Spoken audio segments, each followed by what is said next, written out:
Diana's and T'Challa's a make a resolution, cause like Bernie says, now is the time for a revolution. Those in charge, they be grateful, but we don't know them shit. They make our lives much harder to them. So the first track on my album is called Gen Z, and this is kind of about how my generation is taking the charge on a lot of issues. Like millennials are doing a lot as well, but this song specifically talks about like gun control. Like the Parkland students from in Florida were taking the charge on like March for Our Lives and stuff, and so I talk a little bit about that, and that's one of the reasons why this is an explicit song, because it talks about death and weapons and kind of like really emotionally heavy and emotionally driven topics such as that. And I use a few figures such as Diana or Wonder Woman, like I'm wearing here, you can't really see, and T'Challa from Black Panther, to kind of say like those that are strong enough, the superheroes for our world, are the ones that will change the world. More than once, when life's gotten too hard, I made myself shut down. Speak is, I talked a little bit about this in the first part of my vlog about making the album, but Speak is about how at some point in my life, because of certain emotional things that were happening, I almost decided to be completely mute and just never talk to anyone ever again. And I discussed how I decided that that just wasn't the way to live my life, and that it's better to stand up for what you believe in and actually give a damn about what's happening and use your voice, because if you have a voice, then you should use it for good. And the bridge and the ending, I include a few things that my parents have tried to always remind me of. Like they always telling me, jokingly, when I was little, they told me to use my words because I couldn't, because like I was learning how to talk and stuff, but they still sometimes tell me to use my words because I am not always the best at explaining things verbally, and so they try and encourage me to say what I mean and mean what I say. Seems like every day you wake and there's a new horror in the news. SHIELD is kind of related to Gen Z in that it talks about every day you wake up and there's some kind of bad news that's happening somewhere in the world, and it's basically me just saying to those I love and to marginalized communities that I will be their shield. I'll do whatever they need me to do, whether it's right to protect them, to give them a voice. I'll do whatever they need me to do. And like in the chorus, I say I'll be your support, your love, bravery. I'll be your armor, your rage, your safe haven. That means is like whether you need me for emotional support, whether you want me to get mad on your behalf, whether you want to take shelter in my home, then that's what I'll do for you. I'm not necessarily upset with where I am in life. I'm painfully aware of just how young I am tonight. In a Month is an optimist song. It's about how no matter like what you wanted, how you spend your time, in a month you can either have more progress than you have right now, or you can be in exactly the same position. So you should try and do what you want to do or what you need to do, and just move on with your life, and not in that way, but like continue doing what you need to do. And the chorus, I start the song with a chorus, and it says like, I'll be wiser than I am right now, I'll be stronger than I feel, I'll make more progress than I have, and I'll be more me than I am right now in a month. You've grown bigger than your mind. Last time I saw you were this small. Where I'm From is an identity crisis song. I'm still trying to figure out what whenever someone asks me where I'm from, like, usually it's because they're trying to get to know me.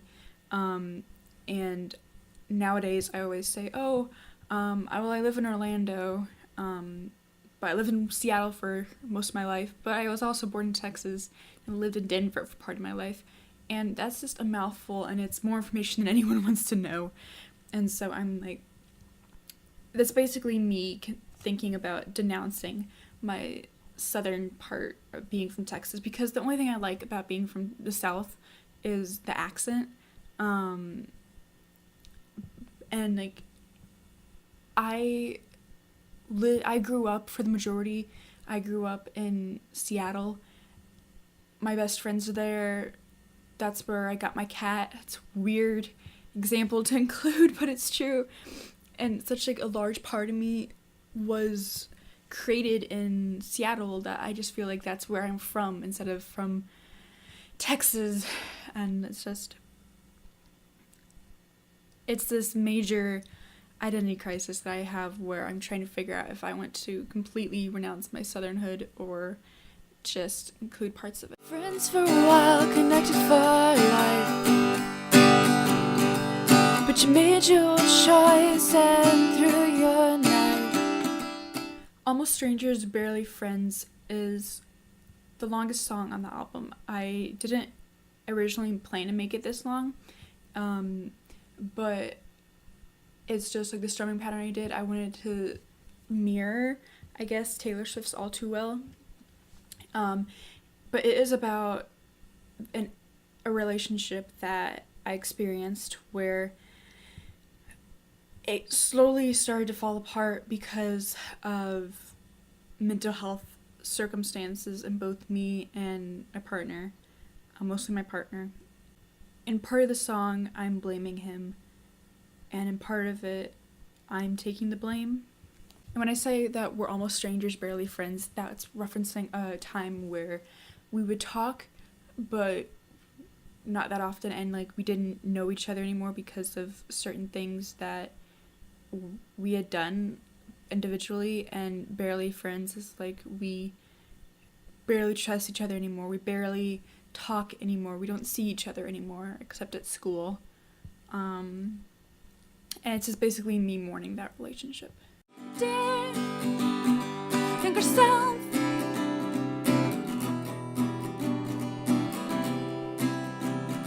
if you're reading this. Dear Younger Self is a song that I am actually quite fond of because it is not like the regular verse, pre-chorus, chorus, verse, pre-chorus, chorus, bridge, chorus, ending, whatever. It doesn't have, the only thing that repeats is like the format of a couple of the verses. And the Dear Younger Self, who's reading this, I guess time travel exists. There's some things I feel like you should be reminded in the beginning and the very end. And it's basically just me writing a letter to my former self, like, this is what you need to do if you feel like this. Remember that your friends are still there for you. And it's just basically, no matter what, be strong and you'll be fine. Hello depression, my old friend, I've come to talk with you again. Known each other since I was 14. Code Crimson Red is, to me, a badass title. Code Crimson Red is about mental health, specifically depression and anxiety. And it's basically me talking directly to my depression and anxiety, and me just kind of telling them, like, just because you've been here since I was 14, 15, and this is how you've affected me, doesn't mean that you're always going to be with me, because one day I'll be free from you, and I'll live my genuine truth, and I'll turn the shit that you've given me into something positive, and I'll help others and stuff. Flash forward 7 years, the face with a big change. One moves that. Star-Crossed is about my oldest best friend and I. We've been best friends since we were 8, and now we're almost 20. And it's basically, the first section is me talking about when we were meeting and we were starting to become friends, and the rest of it is imagination. And the second verse, it's me imagining us after we both graduated college. I imagine that she would get married to her boyfriend and start becoming a civil engineer, and I would hopefully start getting books published, and big dreams, getting one adapted into a movie. And again, it's just imagination. And in the chorus, it's the first chorus is from her point of view, and the second chorus is from my point of view. And it's basically just us telling each other that just because we don't see each other every day doesn't mean that I don't love you anymore, and that distance has no worth, that cities are only places, and because we're so close, like, none of that means anything. We're always going to be there by each other's side. Oh, and in the bridge, one day we will have our infamous walker races. That's like this weird little kooky thing I wanted my grandmas to do with their walkers, was to like race to a point and see who won. That's me saying, like, Calypso and I, one day we will do that, and I'll probably win because I'm always faster than her, even though she has longer legs than me. Danny boy, can I call you back? My days are brighter with you here. Every day I think of North of Normal is the second song I've written about Dana and Phil. The first one was Forever Home, that was a single, and I decided to put North of Normal on the album because their relationship was a slow burn, and it was just really pure, and I love him so much. But this one's from Phil's perspective, and it's basically his fondness toward Dan, and again, it's like another version of their story of how they both met, like, in person, and how their friendship is forever, and that they're both north of normal, meaning like they're not normal at all. I want that long-term, slow burn kind of love. Can't wear me and him fit together like a glove. One of the butterflies in my gut. The last track is Slow Burn, and it is the song that the album is named after. I chose to name the album after this song because I feel like there's a common theme among these songs. Slow burn, like, it takes a long time for something to happen, to be created, to be built, and I just noticed a common theme throughout there. Like Gen Z, it takes a while for a revolution to start. Speak, it took me a while to figure out what I'm passionate about and what I wanted to talk about. Shield, it took me a while to become brave enough to do that and, like, say, like, yes, I will be whatever you need me to be. In a month isn't that long. Depends on your perspective. It can be the longest time in the world, or it can be the blink of an eye or snap of a finger, but it can still has the potential to be a slow burn. Where I'm from was something I've been struggling with for a while. Almost Strangers, Barely Friends, again, that relationship and the way it ended was a long time coming. Dear Younger Self, because it spans so long, it's slow burn. Code Crimson Red is slow burn because so much of my life has been ruled by these mental illnesses. Star-Crossed, Calypso and I have been best friends for a long time. North of Normal because Dana and Phil have such a strong bond. And Slow Burn, the song itself, I call it my demisexual love song. It's basically just the kind of relationship that I personally want. I didn't include everything like I thought would be cute, but like I included the really important things. Some of them were kind of weird and like no one talks about them in songs. Emotional connections are important to me, as are views on political policy.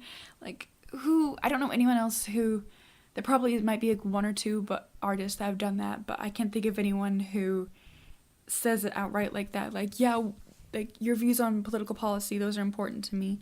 But like I want that best friends to lovers kind of love. Like I want to be first and foremost best friends with that person, and because if you're best friends with someone, then you know that they will always be there for you and that they got your back. They're ride or die, and that's the kind of lover that I want. And there's a short repeating phrase I have where they don't have to be perfect, they just have to be worth it. And I think that's valid for any kind of relationship, whether it's friends, lovers, whatever, like, the person doesn't have to be perfect, because perfect doesn't exist. Everyone has a different idea of what perfect is. They just have to be worth your time and effort and your love.